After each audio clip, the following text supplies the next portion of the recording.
And we're recording. So we are streaming into the Successful Bookkeeper Facebook group. And of course, we're live with those that are wanting to join us. So feel free to join in on the Zoom meeting and show your video. I'm joined today with Sharon Francisco, business coach for bookkeepers, entrepreneurial bookkeepers. I love that. Yeah. So welcome, Sharon. Thank you, Katrina. It's good to be here again. Yeah, it's always a pleasure to join you on one of these discussions. It's quite lively, and I think it's really productive and helpful for bookkeepers. So, so today's topic is around how to get paid what you're worth. Good subject.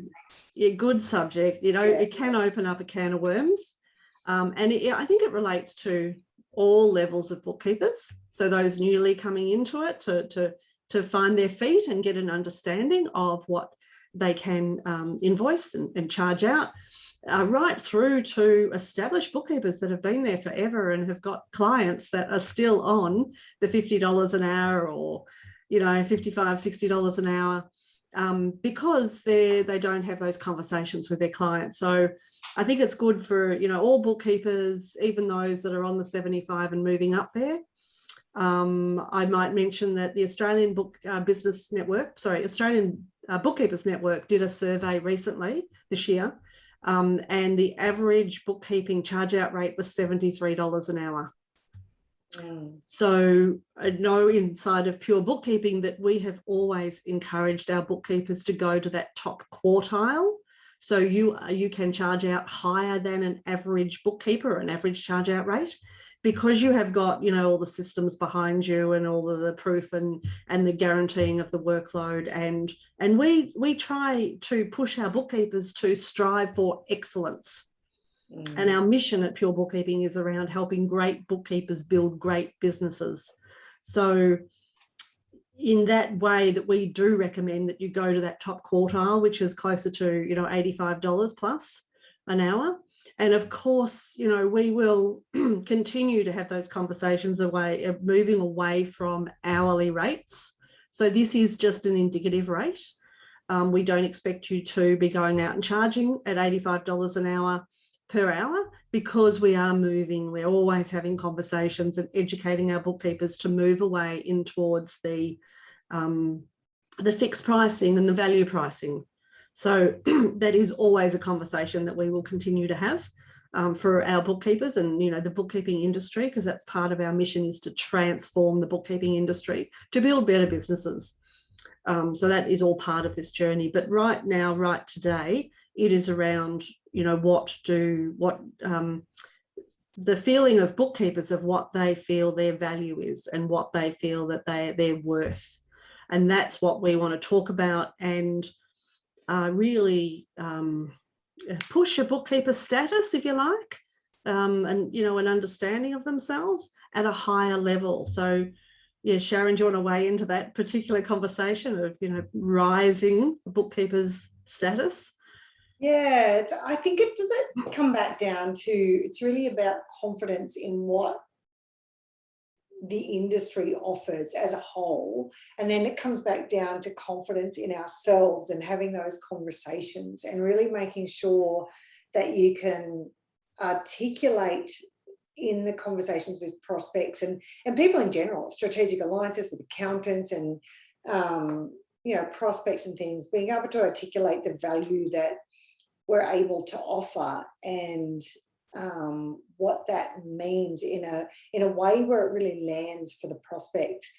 There's we were talking before that there's a TED talk by a lady by the name of Casey Brown, and I made reference to her in one of my vlogs that I put on the Successful Bookkeeper a few weeks ago. And she says, she has her opening line as, no one will ever pay you what you're worth. They'll only ever pay you what they think you're worth. And you get to control their mind. And the way that you do that is by presenting what value you offer. And it's, you know, it's no sort of voodoo mind control stuff. It's just that, like, by having a conversation, highlighting what value you offer is going to make it land for them in a way that they go, oh, I get it. But without knowing what that is, and just doing your standard, this is our price list where, you know, $80 an hour, and we'll do your reconciliations and this and so, like, what does that mean? What's at the other end of those figures? When you've got clean numbers, what does that mean? So having a really meaningful conversation around the outcome of what good bookkeeping does, and I think that's really valuable. And that TED Talk is awesome. It's on this very subject, and apparently she goes on to say that in the public sector, women in particular undervalue themselves and are paid less.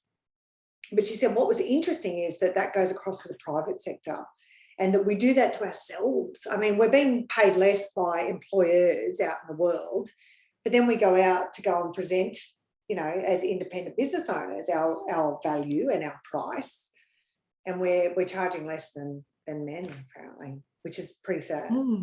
Yeah, that is so interesting. And yeah, it's as you were saying before, of, you know, getting the client involved and getting the client to understand.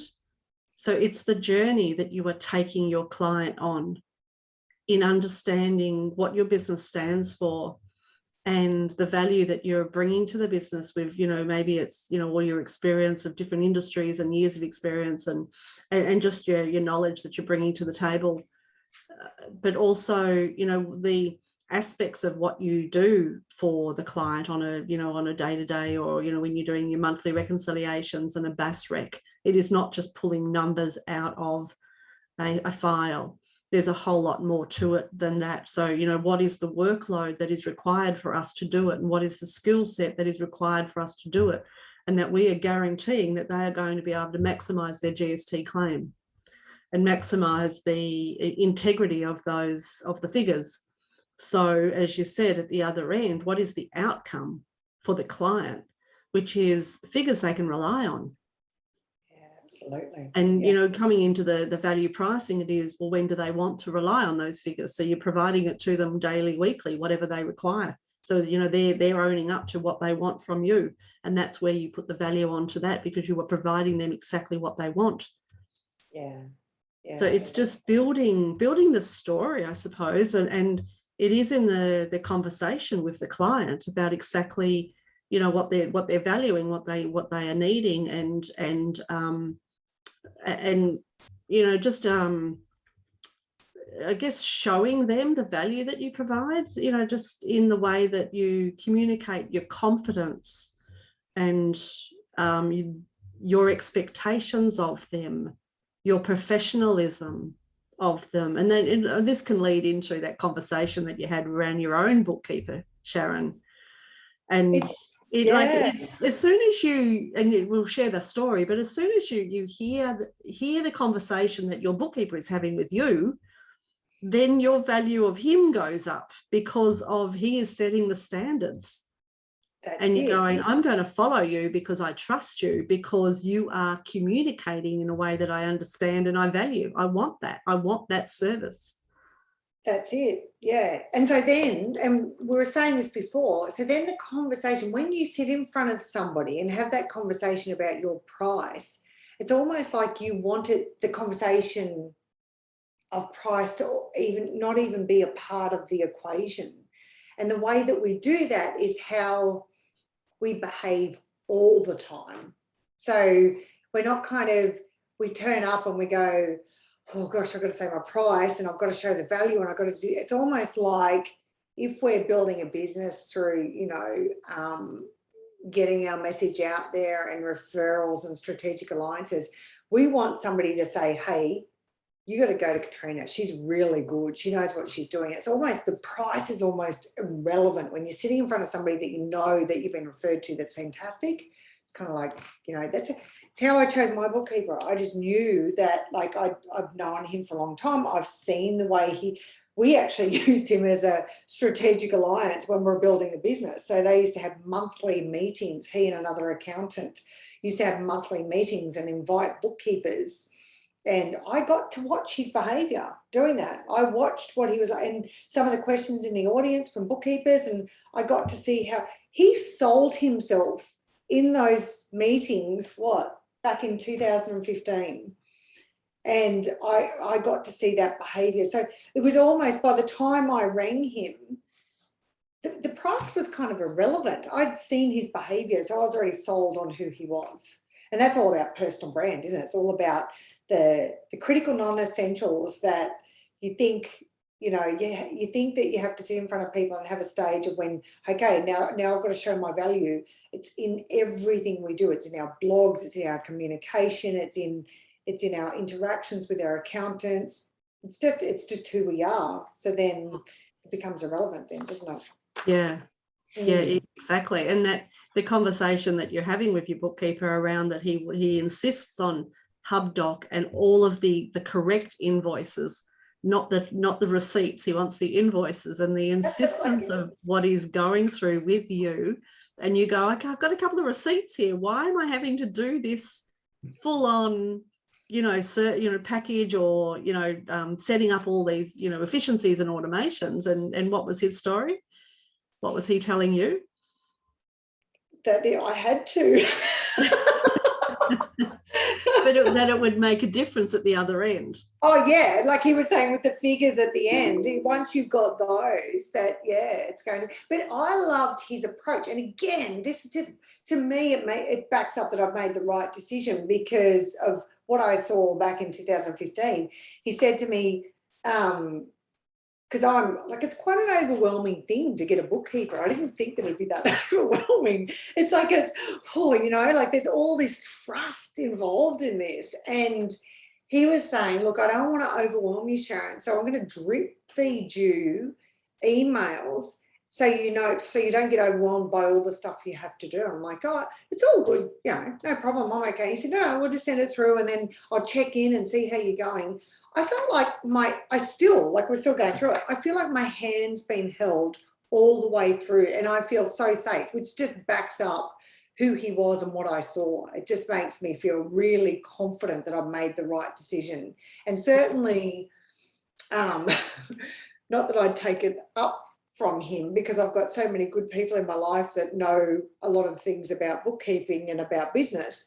But if he were to offer me any sort of extra add-on service that I didn't have access to anyone else that I trusted, there would be very little contemplation if I was looking for something that he could offer, that there'd be very little contemplation as to whether I would take it up or not. It'd be like, yeah, look, it looks like I need that extra service. So I think the way in which you behave all the way through is indicative of, the value you offer, which then enables you to charge the price as you see fit.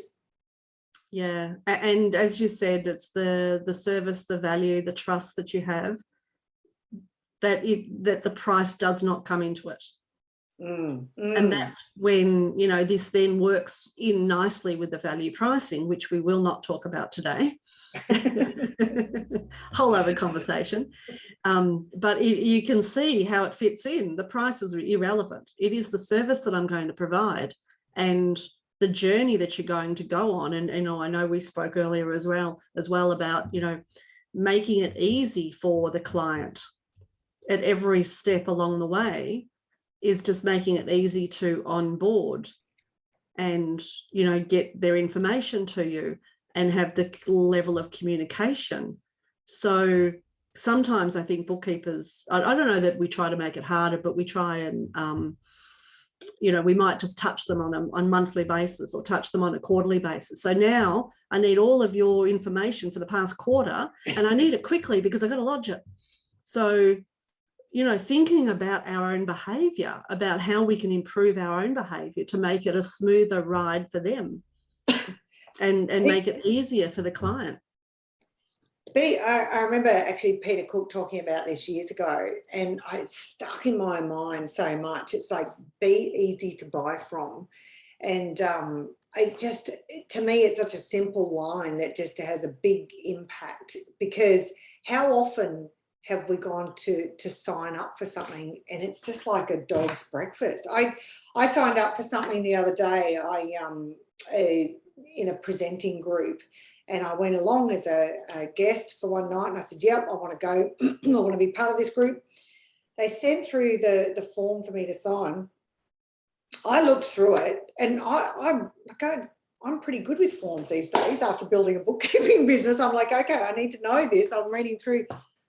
I had no idea how much I had to pay. There was like, in this quarter and that quarter and this and that. It was all in US dollars. I'm like, and I just emailed back and I said, look, I have no idea. I'd love to join, but I have no idea how much I've got to pay. Can you explain this to me? So to me, if it was just, I literally would have put my credit card details in and sent it straight back if I could see how much it was. But I was going to put my credit card details on something I didn't even know how much and when and how, and to the point where you go, really? Like, I don't even know if this is, it's not too hard. Like, life's too busy. And so, yeah, I think being easy to buy from is a really a thing that needs to be front of mind when we're designing our onboarding sort of stuff. Yeah. I'd like to ask the audience at this point, and you may like to come off mute to join in this conversation. If you've got something you'd like to say. Yeah, Karen, thanks for joining. No, not really. I thought you were going to ask a question. That's all. I don't. I can ask a question, but well, is there anything that you are struggling with at the moment in relation to your pricing?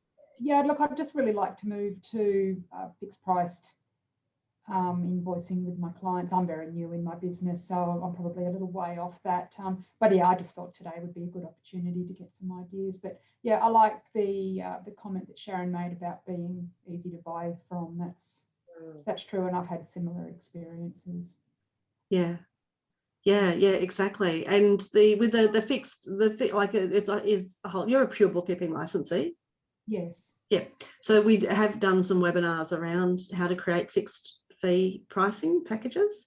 So you'll see some webinars inside of the PB Central. And it is like you can do it a variety of ways. And you're new to business, did you say? So you don't have a lot of historical information? No. So it is, putting the package together. So, if you've already scoped or you've already got clients, it's around, what are the hours that you are currently working in doing the monthly bookkeeping, and then piece everything out. So the way that I moved to fixed pricing, and this was back, I sold my business in 2015. So we're talking, 10 years ago that I started to go into some type of fixed pricing, and it was around the BAS. So my BAS service became $250 a quarter. So it wasn't priced on an hourly basis. It was sort of averaged out at 2 hours at $100 plus a $50 lodgement fee. But I was starting to put prices on different aspects of what we did. So an IAS was 110, and a TPAR and a work care and end of year were all packaged prices on top of the hourly bookkeeping. But once you've got some historical information around how many hours that you're doing and the scope of the work for each of your clients and the monthly workload, then you get a better idea of, what your fixed fee is, or, what it's going to be over a year, and then, chunking it up into 12, and you might, review it in 3 months' time. So it's a starting point for moving into fixed fee. We've done a couple of book clubs. I think there was 3 actually episodes of book clubs on this successful Facebook group with Ron Baker, and the value of implementing value pricing. And even though you might not move to value pricing straight away, because it is an education, it is a mindset shift, there's a lot of great takeaways from those recordings about how you value your packages, the mentality around it, the psychology around it. And then, of course, Ron Baker came on for 2 hours and just spoke to us about the value pricing philosophy. And it was just so much good information in there. And one of the steps is education, like reading and listening and joining groups. Like we were talking about, one of the good things of joining a bookkeeping community or having your own tribe that you can trust and you have access to is that you get to talk about these things with a trusted group, that you find out even just by voyeuristically watching what other people are doing, and talking on our private Facebook groups or this group around what people are charging, what they're doing, what their struggles are, how they're solving them, what people are commenting. So it's good to avoid being isolated, and join into a community where you can share stories and learn from others. And of course, in Pure Bookkeeping, there's so many touch points where you can access the community through all the different webinars and forums that we have. So I encourage you, to look at all the content that is already there.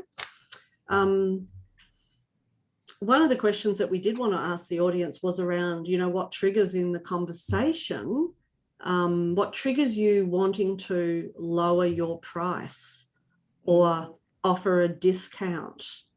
Has that come up for you at all, Karen, that you want to, reduce your price when you're having conversations? No.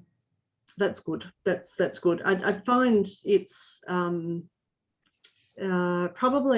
I'm charging enough at the moment, so no, I'm definitely not in that scenario. I've found just through experience that just dealing with lots of people as we do, that the people who are very confident in what their prices are, this is what it is, it's almost matter of fact. I find that I seem to have more trust in those people. Yeah. This is what I charge. This is, I recently engaged somebody for some consultancy work, and they were quite expensive, but they were so confident in their costing. They were so confident in what we spoke about, what we're going to be covering off. I thought, oh, gee, that's expensive, but only thought that for a second. And also I'll be sending a direct debit form, and we won't commence work until the direct debit form's done. And I thought, fine, that's absolutely fine. I've got no problem with that. If that hadn't been offered, I just think that we need to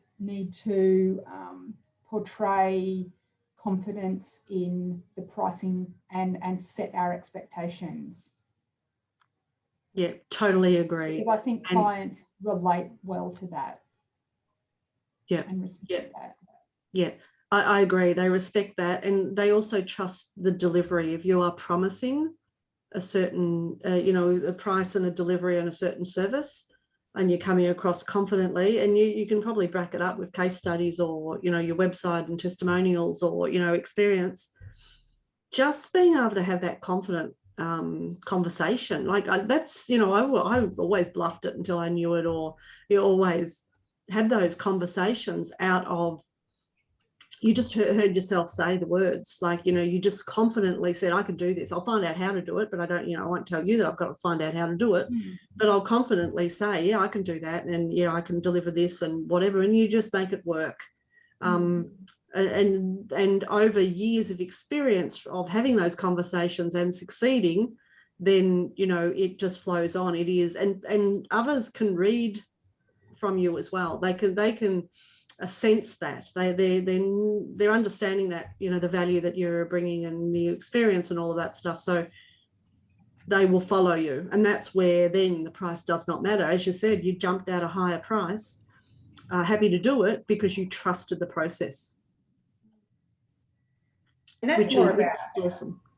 Yeah, that's about attitude, isn't it? It's like, it's about, again, coming back to your personal brand, where I know for me, because I'm not a bookkeeper and I was always pitching, the skill of my bookkeepers, and I kind of had that trust because I know they went through the skills test and what have you, but you never really know until a bookkeeper is actually, on the books and how they're managing that. But I think knowing, sorry, I've lost my train of thought. It's gone. Sorry. I've lost my train of thought. It's absolutely gone. And you were talking about the confidence of your bookkeepers, that you trusted the process, that you knew the bookkeepers were going to bring it. That I was really, because of my work ethic and who I am, that came across, I think, Karen, as in I showed a lot of confidence because I knew even if one of my bookkeepers didn't do a great job, I think the confidence I portrayed to a prospect was, whatever happens, I'm going to take care of it. And I showed that in my manner and in my conversation and how I did. And I backed that up. Like when I was in sticky situations, I showed, if they were to gather evidence on my behaviour, I could back that up by, they could see that I was really passionate about making sure we did a great job. And that the word gets around. When you're like that, word gets around really quickly with accountants and alliances, things like that. They go, you know what? You give it to Sharon, the job gets done.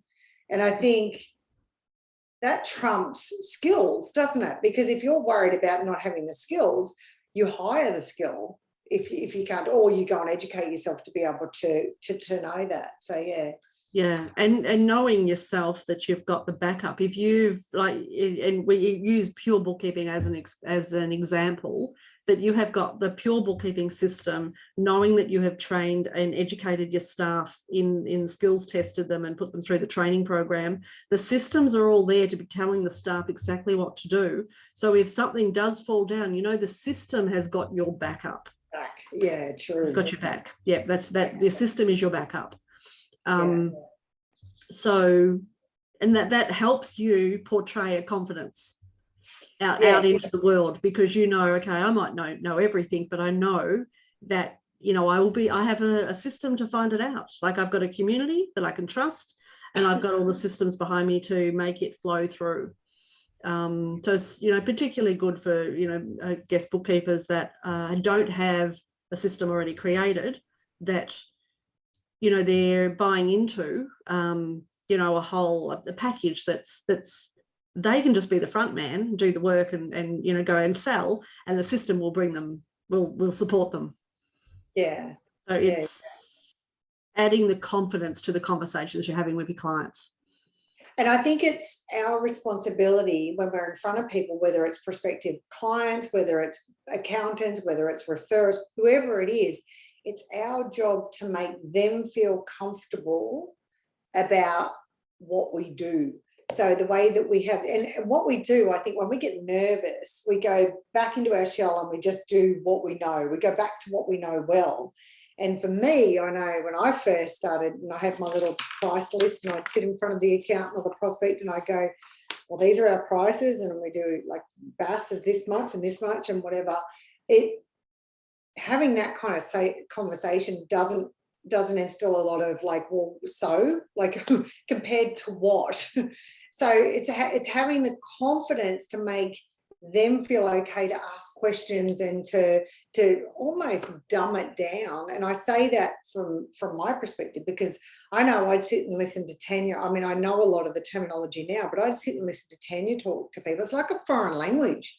It is sometimes like, and it's scary it's still scary for me. Like I know when my bookkeeper was here the other day, I'm like, I kept saying, look, I've got no idea. I don't have an idea about this stuff. I'm not sure. I'll do my best to make sure it's all good, but I really don't understand what you do to make all that work. And he kept saying, it's okay, Sharon, don't worry. It's like the reassurance for me was really, I felt like I could open up to him more about what I didn't know. And that's what I feel like when I was selling the bookkeeping for my bookkeepers, I feel like I made the prospective clients feel comfortable enough to open up to me to say, I don't know. And once you've got somebody saying, I don't get it, especially somebody that's quite proud about like wanting to hide that, because we all do, right? We're all like wanting to hide what we don't know. But I would always make sure I had that conversation. Like, it's okay not to know, because the people that are meant to know are going to help you with that. And being able to dumb down that conversation so they understand the importance of what the outcome is of that, I think is important. Yeah, no, that's awesome. Now, I'd like to go to Sharon Law comment that you've put in there. I just discounted an invoice that I struggled with. Do you want to talk to that point and we could perhaps unpack it? Yeah, I really struggled with. So it was for a friend. Okay, so I did a tax job for a friend, and I think I've got pretty good pricing as it is, but because she was a friend, I felt like maybe I need to discount it. And then I struggled with it because, you know, I fitted her in, you know, on a Thursday night when, you know, I could have been having dinner. The Bachelor was on. And it was a rush, like she wanted it done now because there was a problem, you know. So I felt like I'd gone above and beyond, but because she was a friend, I just still felt like I had to discount it. So I did, but I made it clear on the invoice that there was a discount, you know. But yeah, I did struggle with it because I thought I shouldn't be, but you know, I did. Yeah. And we could take an example of that being a friend to any client, really, that, you know, that we, because it's our problem, not her problem, you know, that we have put that on ourselves. And you could have a client in front of you that is, you know, doesn't want to pay a certain amount or is struggling or whatever, so we put it on ourselves, so the comfort has to be on ours. I'm sure she wasn't even expecting a discount, you know. I just felt, you know, and I know that it's my own thing. Yeah, exactly. And as long as you own up to that, you know, that is, that's on you. That's your choice. You had that choice of, you know, to give them a discount. But if you are, you know, being asked for a discount, you know, that's again when you choose to do that or have that conversation to avoid that discount. Sharon, do you have a comment around discounting and the struggles that we all have, you know, I guess more mindset around this? Yeah, and I think, Sharon Law, it's really normal to do what you've done. Like, it's really like we just feel like we have to, you know, have to offer discounts when, especially with friends or people that are perhaps buying from us often, or that's our kind of default, isn't it? That's our like trump card that we can pull out. And I think, you know, just having that line in the sand of saying it's not part of your business policy, and just making that well, no, but it's hard, isn't it? And I think the thing, you know, I've talked about this before, but that movie, you accept the love you think you deserve. And I think that the perks of a wallflower, that line is from, and I think it can go across to everything else in our lives. Like, we accept the clients we think we deserve.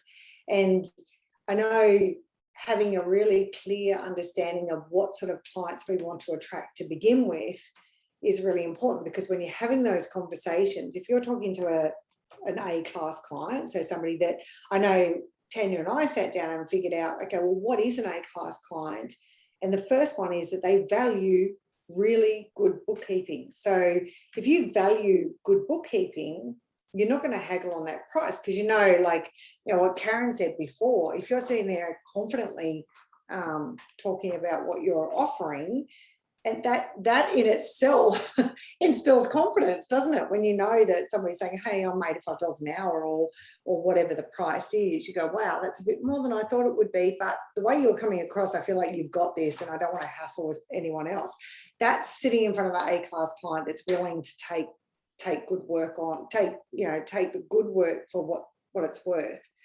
So yeah, I think it's kind of setting yourself up to win. So when you do have those conversations, you're not talking about haggling about price. It's all the work you've done beforehand to lead to that conversation, which is all about this stuff here.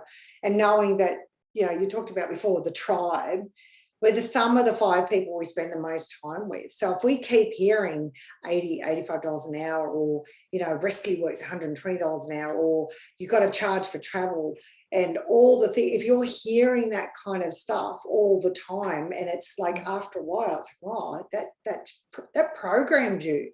But what we tend to do, we program ourselves when we're in the shower and when we go to bed, and we have these little thoughts and earworms saying you're not, you know, about our own value. We all do it. We all doubt, oh, should I be charging that? Or, you know, it's a bit tight this month. Maybe I'll take that lesser price or whatever. You need to be boosted up by any way that you can, through tribe, through listening to things, through reading, through education, whatever you can do to boost your self-esteem. So when you're in front of people, you're charging what you're worth. Mm. Yeah, and I think it's also after having experience in discounting, and like, you know, Sharon's distracted at the moment, but she's, you know, she's put up her hand to do that discount. So as you have some experience in offering discounts or being asked the discounts, and feeling, what does it feel like for you to, you know, do that discount? So she's struggled. So there's an emotion there. So dealing with that emotion next time, like, you know, what did that emotion mean for you? How can you avoid feeling like that again? And it is then, you know, just putting that line in the sand and, okay, don't offer discounts. So if you're asking for a discount up front, well, then you're not the client for me. So, and if you ask for a discount afterwards, well, then you have that hard conversation. But you don't just lean into the discount.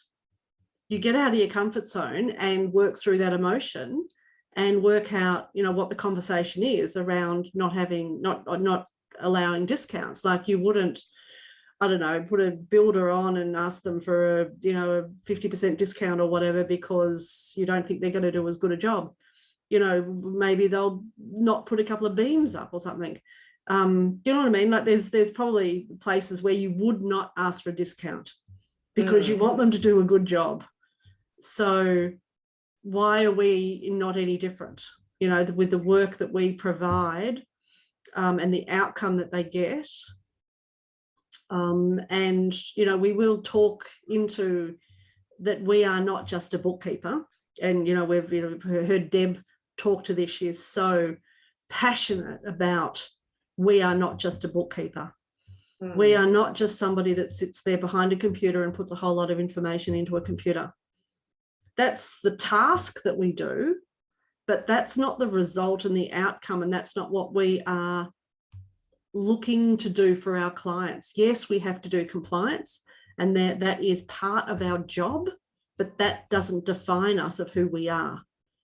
If we can imagine all of the tasks and all of the services that we provide a client, or the value we provide a client in terms of, you know, what does those outcomes, the profit and loss and balance sheet, what do the results provide the client? They can make intelligent decisions based on those figures with integrity. They can decide they shouldn't be in business because they're not making money. They could tick along until they're totally bankrupt, but they could have known that a lot earlier. Or they could have known that they are losing money on a particular item that they're selling. There's no profit in that. We have the information. They've got the ingredients. We've put that in, we put it all together, and we're making a cake, and now we can do what we want to do with that cake. We can actually provide joy, if you wanted, in eating that cake, in you know, sharing that information, really drilling down into it and helping them make decisions and grow their business. I mean, that's what we are here for, to help our businesses prosper. Sure, there could be bookkeepers that just want to do the compliance. And I was speaking to a bookkeeper today that she just loves doing BASs, shies away from advisory. But we have the opportunity to go that one step further, to provide value, to make a difference in their own businesses. And, you know, as our mission is a bookkeeper's mission is to empower our clients around their finances. So, you know, imagine the value, the extra provision, the extra comfort that we can provide our clients. I love that you said before that it's based on emotion, because in a sales situation, sales is 80% emotional and 20% logic. So our decisions that we make to purchase are 80% of that is emotional, 20% is logical. So when you think about, like, logically, we'd say, well, if the average price that ABN have done with the survey is $74, like logically, if you're saying $85, $90 an hour, you go, well, you know, not that prospects are going to know that ABN did that survey a few months ago, but roughly what's a ballpark figure? I think it is all emotional. So I was speaking to somebody a few months ago. She charges $45 plus GST an hour. And I know, Karen. I was like, oh, I think you could probably increase your prices. And what I want you to do when you think about this, think about yourself and what you charge when you have these conversations. Because we're no different. Well, I'm no different to her. It's just how, like, her sphere of influence when she's hanging around people, she's not hanging around enough bookkeepers that are charging $85 an hour. So in her head, 45 is like, you know, I'm probably a bit underpriced. I said to her, I reckon you could increase your price. And she said, oh, really? I said, yeah, I really reckon that you could at least $10, $15. I don't know. So the layers of thinking with that, like think about what you're charging and think about, you know, what do I feel like when I'm sitting in front of somebody and I say my price, what are they thinking? Because it's all about you. It's all about the emotional discussion around that. And it's all kind of irrelevant, isn't it? It's all about what we base our value on. And we've just got to really elevate how we think about ourselves to have those conversations. And, you know, the other thing I was thinking, talking with my clients, it's all about sometimes we have to step up to our own our own pitch, don't we? So if you say we're great and we're this and we're that and we're worth it, and then in the background you go, yeah, but maybe I should do that X, Y, Z, so I do feel like I'm giving that value. Whatever that X, Y, Z is, do it. Make sure that you do. When you say you offer the value, make sure that you actually do offer the value. I know for me, I made sure that our bookkeepers that we hired jumped through a whole bunch of hoops before we put them on any files, because I needed to make sure that they were really good at what they did. So I couldn't, hand on heart, sit in front of people and say we have the most amazing bookkeepers and then hand them over to somebody that, you know, didn't know what they were doing or couldn't pull through on what they said that they could do. So it's really putting the mirror up saying, now I have to be accountable for being good. So what is it? What is being good? And that's not perfection. That's not perfection. It's just being a good bookkeeper, right? So yeah. Yeah, love it. So I'd love to hear from the audience. Have you got some comments, feedback, maybe what your takeaways are so far from today? Come off mute, Diane. Yeah, honestly, I've got so many thoughts going around in my head at the moment. It's crazy. Because I've been, I suppose, doing this for a long time, if I went back to when I originally started and the hourly rate I was charging, it frightens me. I think just what you were saying then, Sharon, about the girl charging 45, like that it doesn't sit in this profession anymore. Like, but I think that's still the expectation for a lot of people outside because of how they view what we do. So, but we'll accept, you know, $100 or $150 an hour from an electrician or a plumber. But from a professional bookkeeper, you know, it's sort of that, it's always what's your hourly rate. So yeah, it just creates a whole thought process around what am I actually charging and what am I worth? I went through an exercise at Christmas with a lot of my clients that were, say, on quarterly hourly rates, and I put them on to fixed pricing on monthly invoices, just purely to, and I suppose I sold it to them in the sense that you're still getting the same service, averaged it out to what I charged. I had the history, so I could average it out and up it a little bit.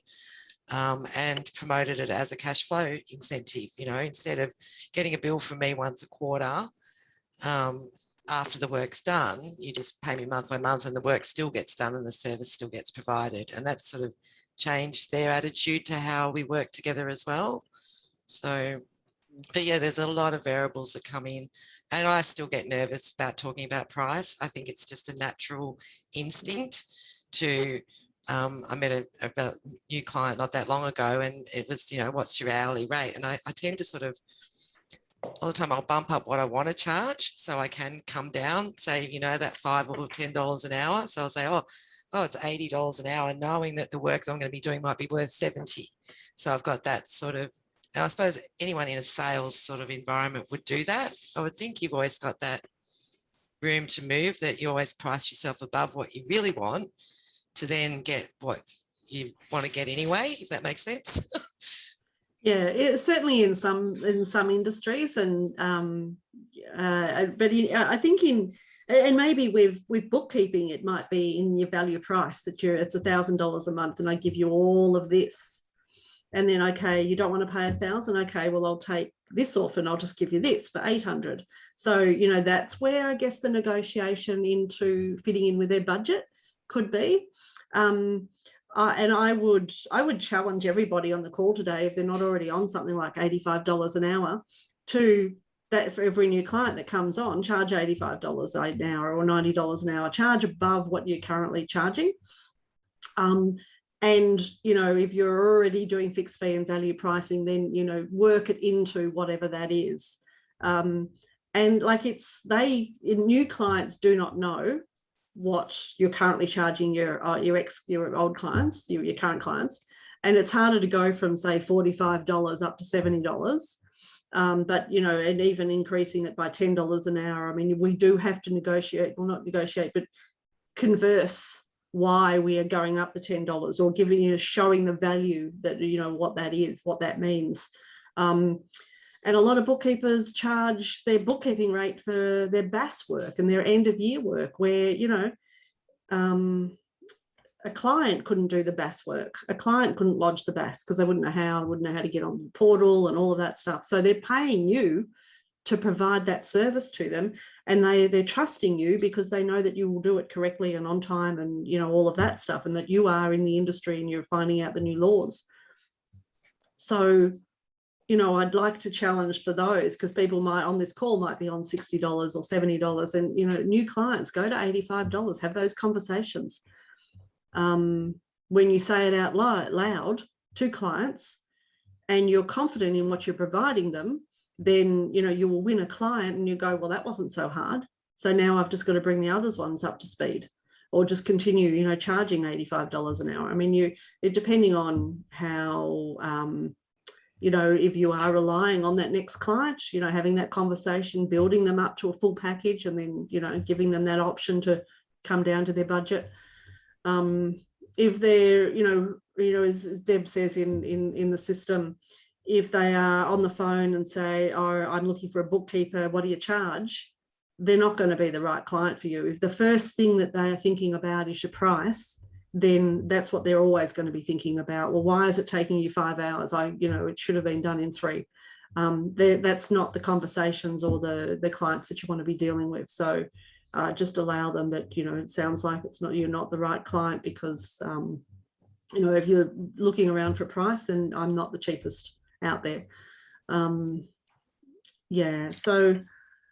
Sorry, I was just thinking, there's a really good worksheet. I think the ICB have got it, where you can work back your hourly rate to what you actually get in your pocket too. So if you're charging, you know, say $45 an hour, that person's probably only actually getting about 20 or 25 in their pocket, because they're not taking into account all the variables of the costs that come in with running your own business as well. So that's always a good exercise. I think if you're trying to determine what your hourly rate is, work out what you want to get in your own pocket, and then work it upwards with all your additional costs that come into running your business, I guess. Yeah. Yeah, because there's always the subscriptions and then the downtime where you've got to be doing your CPE hours and the training and upskilling. And holidays. Yeah, holidays, all those things come into consideration. So yeah, definitely.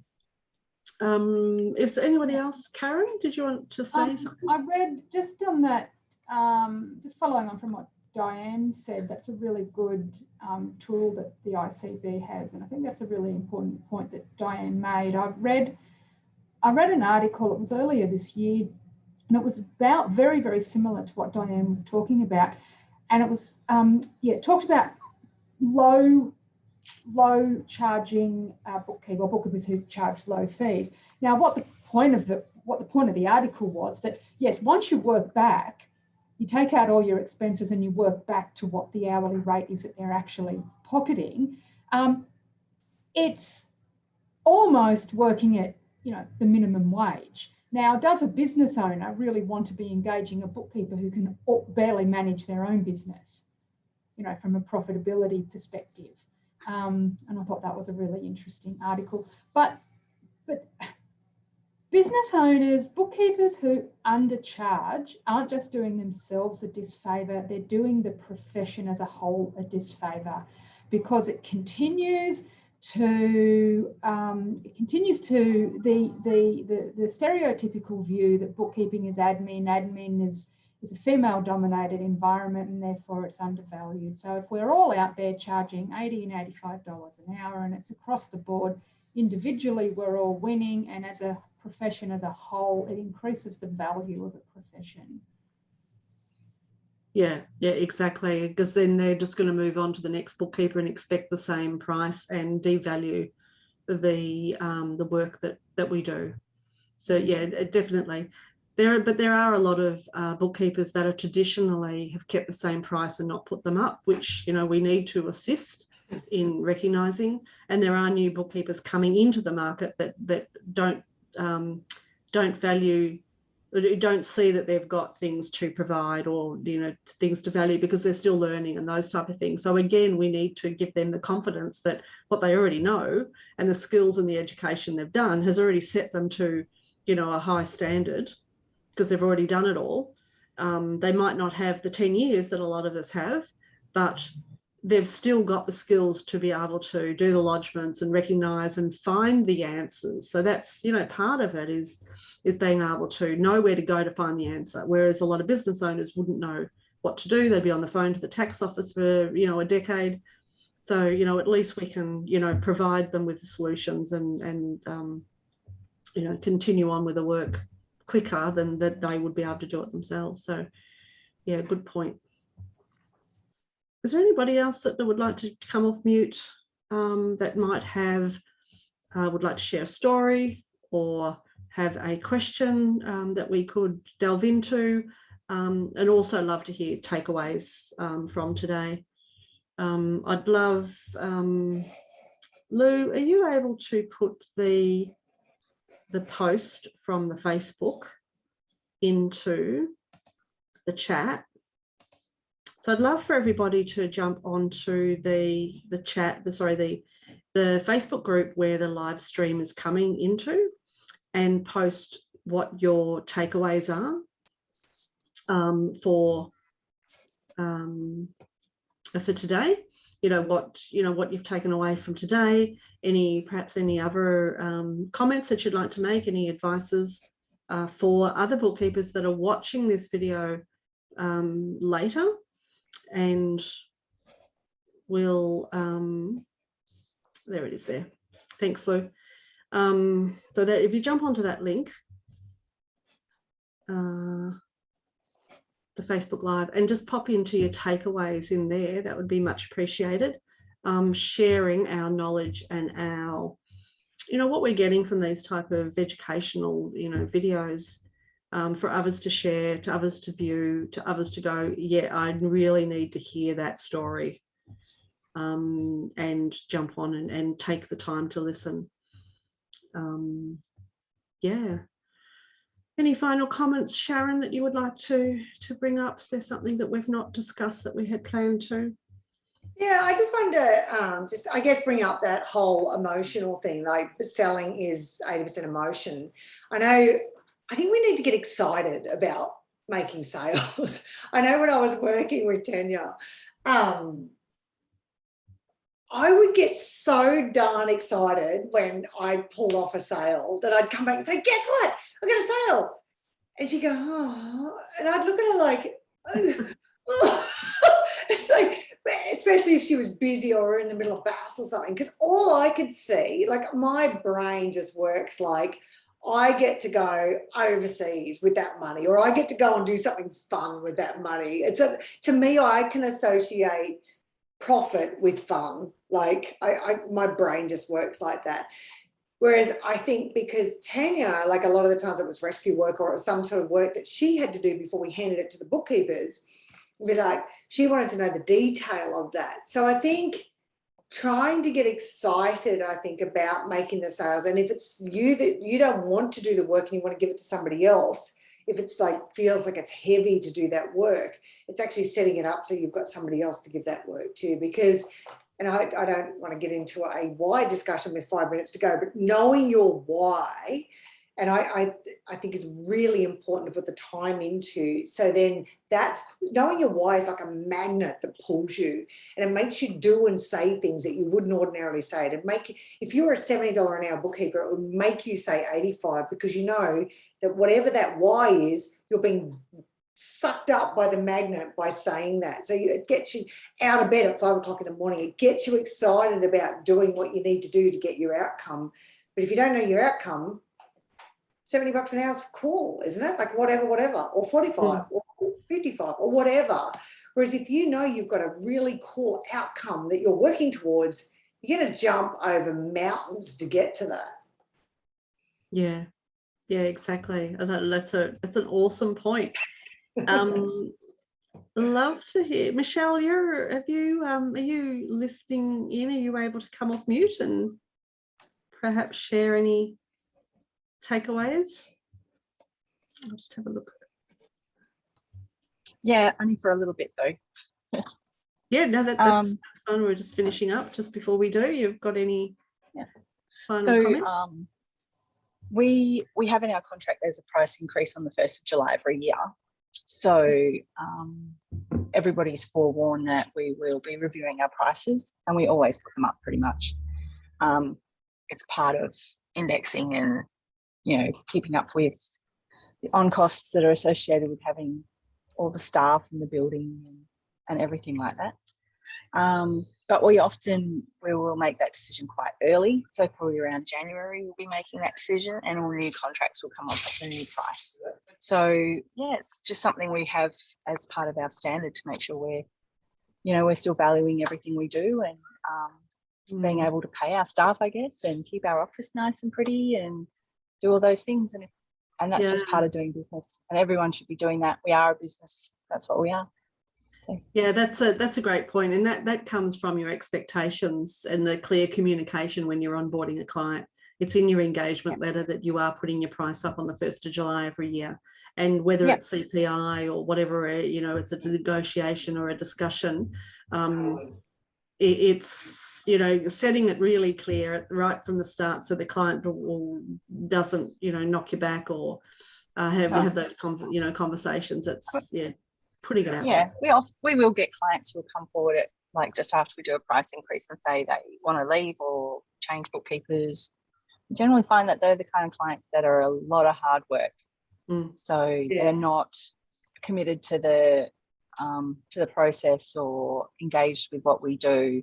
So we find that the loss isn't really that great. Yeah, exactly. Disappointing, it's but not great. Not your ideal client that is wanting to reduce your price because they're not seeing your value. That's right. So you either haven't communicated it, or they're not seeing it, they're not feeling it. So it's having that opportunity to improve your communications, or they're not the right client, they don't want to play ball, so they can move on as well. Awesome. Exactly. Thank you. Thanks. Di, what was your takeaway from today? I saw you commented, but I can't see the comment on the Facebook group. You're muted.